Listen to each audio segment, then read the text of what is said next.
All right, Kade Bruce, cap ID 686304, is part of the Springfield Squadron. You want to introduce yourself? I'm Cadet Staff Sergeant Bruce. I'm a member of the Springfield Regional Composite Squadron. I'm taking my Form 5 checklist for recreational pilot today. Okay. And you took your online written exam in Axis? Yes, that correct? I did. All right. Any questions on that test? No. No? Okay. Cap R71-U has been replaced with 70-4. Have you read through all that? Yes, I have. You understand? Can you kind of give me a little summary of what it says? 70-4 is going to be all the regulation surrounding SUAS operations, the different procedures for that, things like management of the SUAS programs and things like that. Okay. So tell me a little bit about the flight release procedures. So the flight release procedures, can I use the visual example here? So your flight release procedures are going to be determined via this operational risk management matrix. You're going to go through and fill all these out depending on the conditions of your flight. You'll come up with a score basically when you're finished checking through all this. If that score is between 14 and 27, it's a low risk, and the pilot in command can release that flight himself for SUAS operations. Anything above 27 has to be released by a flight release officer or higher. What's our score today? Our score today is 19. 19? Okay.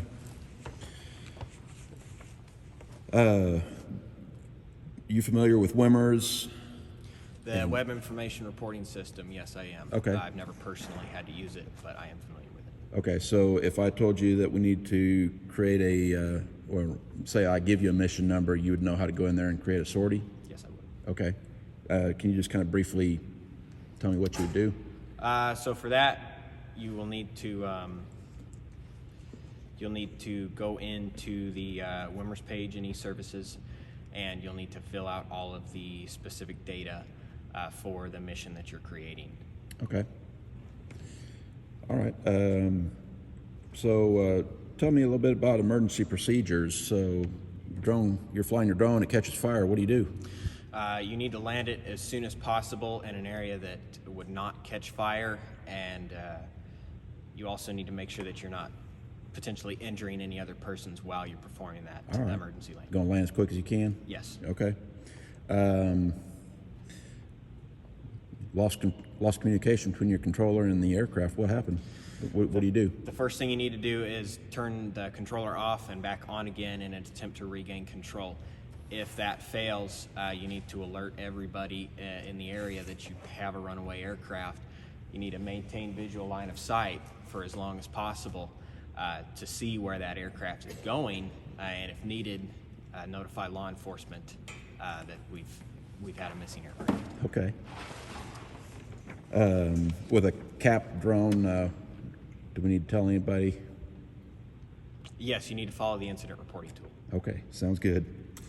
You don't have a 107, you got a trust certificate? Yes, I do. Okay, you got that with you? Yes. All right, let's see that.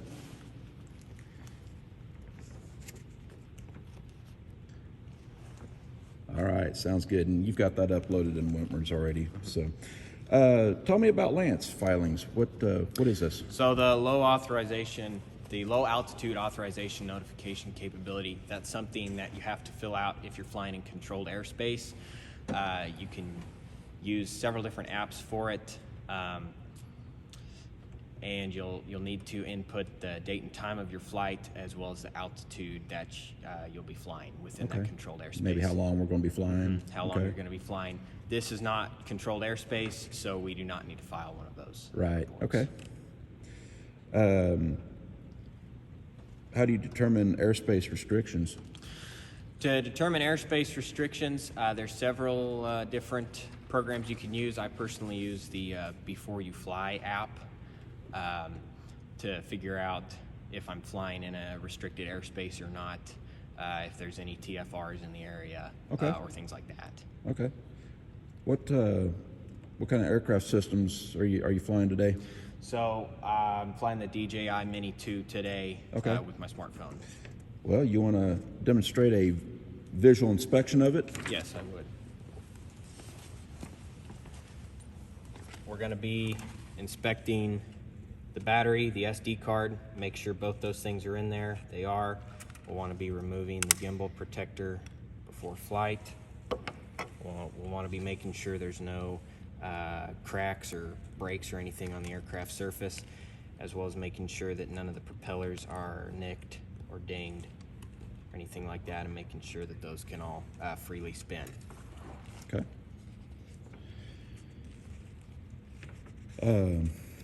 Well, go ahead and get ready to fly. Want to come out here?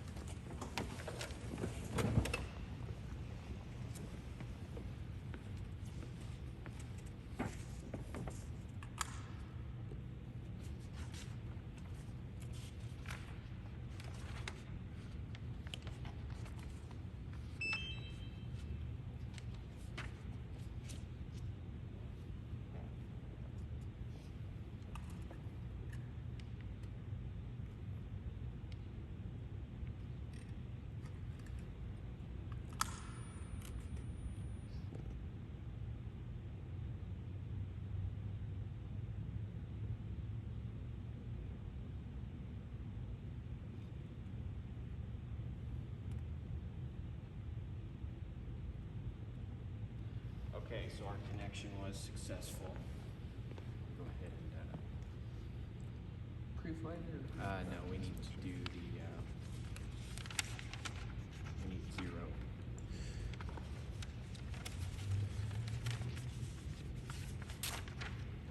Yes, crew briefing. So time hack. Current time is 14:44. Security. It's safe in here. We'll keep an eye out. Roll call. Are you present? I'm present. Our mission and training objectives today. This is a Form 5 check ride for me, so we'll be going over various flights and procedures with this specific aircraft. Our environment. The weather is good. We're in an enclosed building, so notice to airmen do not really apply. Airfield does not really apply area status. Obviously, we're in an enclosed building, so we'll want to be making sure that we're not running into any walls. We'll want to make sure that we have a sterile area when we're flying as well. Safety, obviously, just don't get too close to the aircraft when it's flying, when the rotors are spinning, things like that. Emergencies, if we have an emergency, we'll want to get the aircraft on the ground as soon as possible.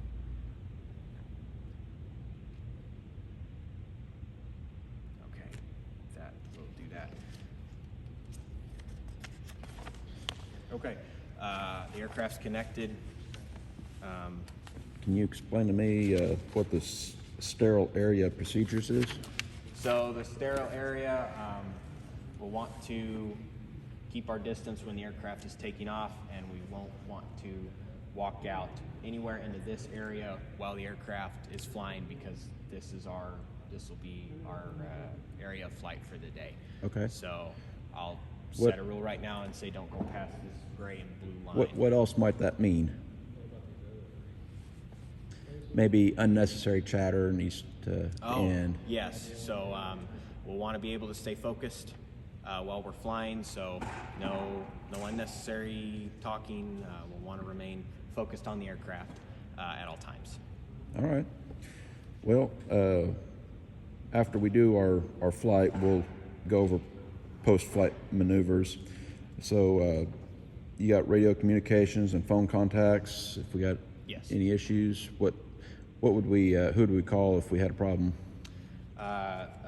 If we had a problem with the aircraft, we would want to inform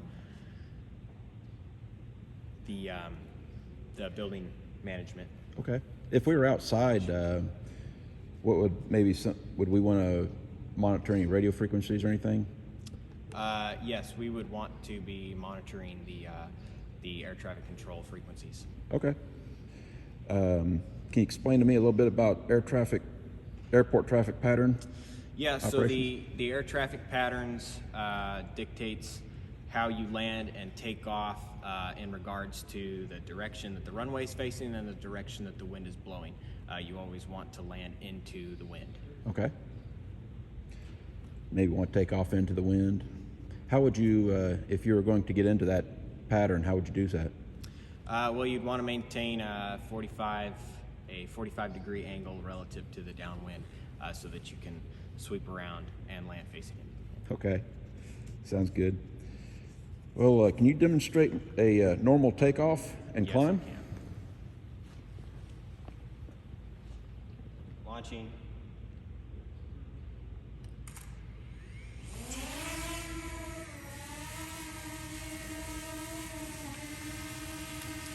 Okay. Can you demonstrate a straight and level flight?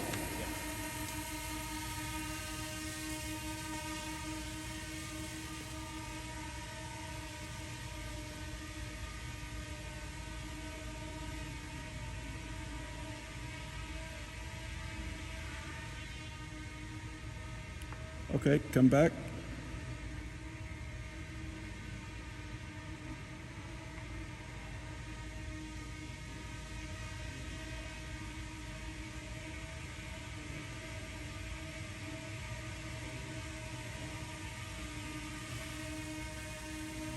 Okay. Can you follow that square pattern? Fly a square pattern for me?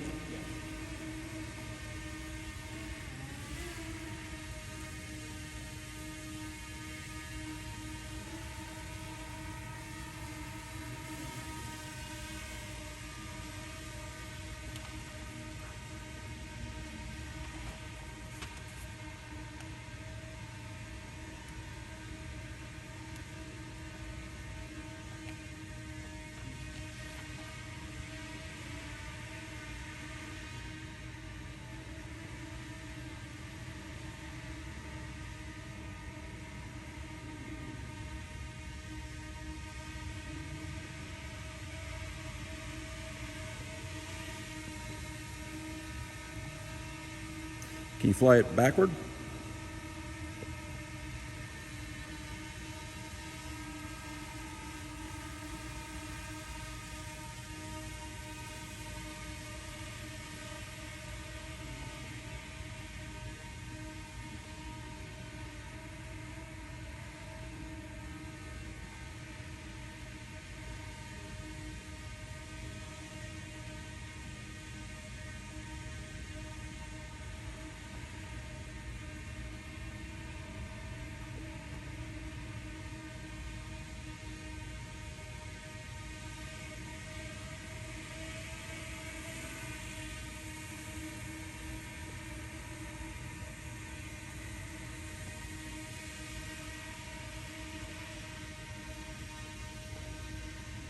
Okay, very good. There's a basketball there in the middle of the court. Can you do an orbit around that? Yes, I can.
Can you do that again in the other direction? Yes.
Mr. Beal,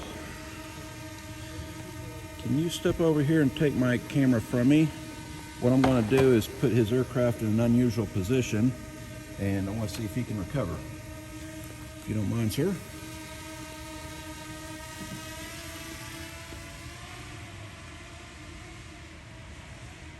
Maximum flight altitude reached. All right, sir. If you would, without looking at the screen, see if you can recover your aircraft. Yes, sir. Bring it back over here. Thank you, sir.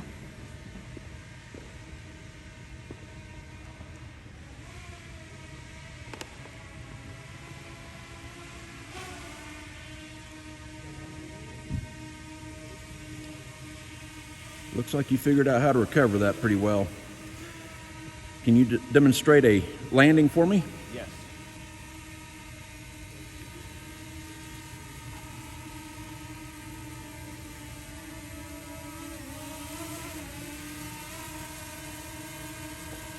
Landing. Landing.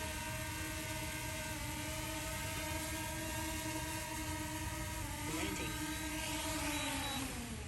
Very good.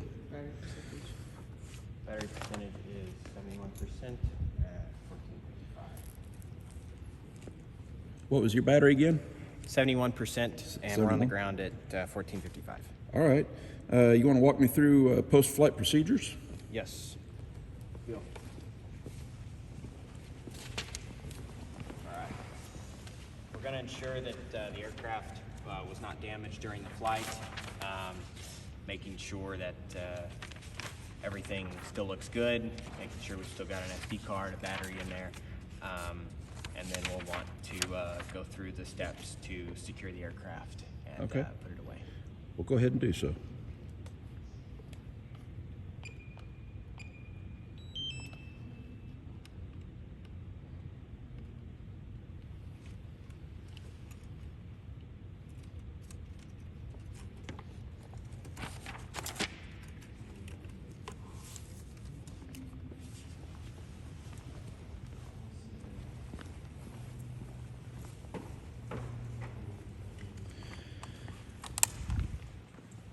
We kind of talked about this before, emergency approach and landing. You want to kind of explain to me what we'd have done if we had an in-flight fire? An in-flight fire, what we'll want to do is, our main priority is to get that aircraft on the ground as soon as possible. So pick a desirable landing site where nothing else around the aircraft would catch on fire and where no persons would be injured, and then we'd execute that landing as quick as possible. Okay. Systems or system equipment malfunction, what are we going to do with that? With the system equipment malfunction, if the aircraft is still controllable, perform an emergency landing, get it on the ground as soon as possible. If it's not controllable, go through the steps of turning the controller off and back on and attempting to reconnect to it. What would you do for an emergency descent? An emergency descent, you're just wanting to get the aircraft down onto the ground very fast, Okay. while still maintaining control. How would you do that? I would look for a desirable place to make that descent, and then go ahead and execute it as quick as possible. Okay. Vigilance, risk management, judgment. Can you explain a little bit about that? Vigilance is it's always being aware of your surroundings, always making sure that your aircraft is going where you want it to go, being aware of your battery percentage, whether or not you have a GPS connection, things like that. What were the other two? Risk management and judgment. Risk management is just ensuring that you can safely perform the task at hand without putting the aircraft and the people flying it at risk. Okay. Judgment is, it plays into risk management a little bit, ensuring that you can fly the aircraft safely. If you've got very, very strong winds where you're planning to fly, you might make a judgment call. Hey, let's not fly today. This is a no-go. Okay. How about battery management? Battery management is just ensuring that you're always being aware of your battery percentage, and if it gets to where you start having low battery warnings, you'll want to bring the aircraft back as soon as possible. Keeping track of the battery number that you're on, whether it's your first battery you're using, your second, your third, and then ensuring that you're writing down the percentage when you've landed the aircraft in your flight logs. Okay. Tell me a little bit about the use of crew resource management. Crew resource management is delegating certain tasks to the pilot in command and delegating certain tasks to your technician. So today, Beal was running the checklist and he was keeping the flight log, and I was doing the actual flight. He and I were both visually observing the aircraft to make sure that somebody had a line of sight on it at all times. Okay. How long did we fly today? Today, I think around 5-6 minutes. Okay. We're supposed to do 20 minutes, so we'll figure that out here in a minute. I think you've demonstrated pretty good ground handling procedures. Anything that you would like to add to that? no, I don't believe so. Okay. How about some use of risk management? What's a go, no-go for flight? A go situation is something like this, something controlled, where you know that the conditions are good for flying, and you're not going to have any harsh winds or weather come up. A no-go situation, if you've got rain, I usually don't fly in rainy conditions. If the wind is over a certain amount, I believe this drone can fly in up to 16 knots of wind. So if it's anything over that, then I make the no-go call and I don't fly. Kind of like today when it about blow anything off the road. Mm-hmm. Today would be a no-go if we were flying outside. If we're outside. All right. Well, that's gone through this list. We'll send this down to Brian Jones, and you'll need to upload your Form 109 and a copy of that ORM score and the test that you took. Questionnaire. The questionnaire. We'll need to have that all uploaded and send that. You have Brian Jones' email address? Yes, I do. Okay. Yeah, email all that to him, and he can grade it, look it over, as well as your Form 5. And good luck. All right. Thank you, sir.